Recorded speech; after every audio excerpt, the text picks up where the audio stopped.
2026 নির্বাচনের আগে দীঘার জগন্নাথ মন্দির এখন একদমই হট কেক।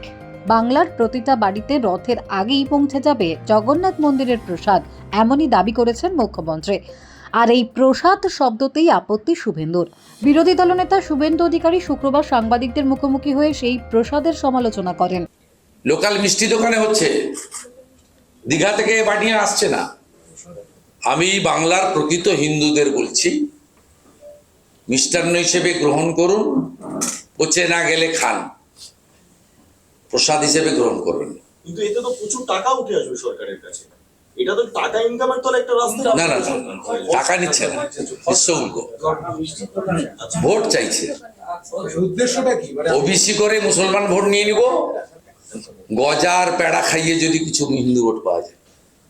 আপনার বাড়ির ছেলেটা চাকরি পাচ্ছে না, ধুলিয়ান, শামশেরগঞ্জ, মোথাবাড়ি আপনি দেখেছেন, আপনি ওবিসি রিজার্ভেশন দেখছেন,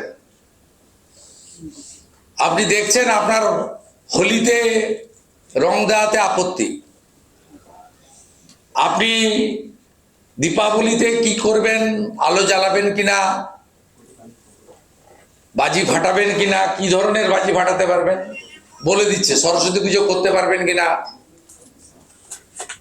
ঠাকুর করলে রাত্রিবেলা পাহারা দিতে হবে প্যান্ডেলে, পুলিশ দায়িত্ব নেবে না, রামনবমীর কোন রুট দিয়ে যাবেন, কত সংখ্যা হবে, কি কি ব্যবহার করতে পারবেন, সব হবে। কিন্তু অ্যানিমেল হাজবেন্ডারি দপ্তরে যে অর্ডার, সেটা কার্যকর হবে না। পুলিশকে দেখেছেন কোথাও?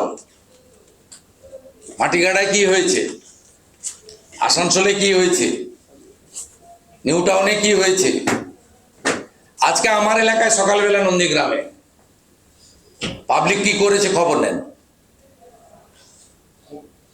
এক যাত্রায় পৃথক ফল হতে পারে না। চোখ বন্ধ করে থেকে আপনি যে কাজ আপনি এবং আপনার পুলিশ করছেন, আমার মাথায় হেলমেট না থাকলে আমাকেও যেমন ফাইন দিতে হবে, অন্য সকলকে কিন্তু ফাইন দিতে হবে। পশ্চিমবঙ্গে যা করছেন এটা হিন্দুদের উপরে অত্যাচার ছাড়া অন্য কিছু নয়।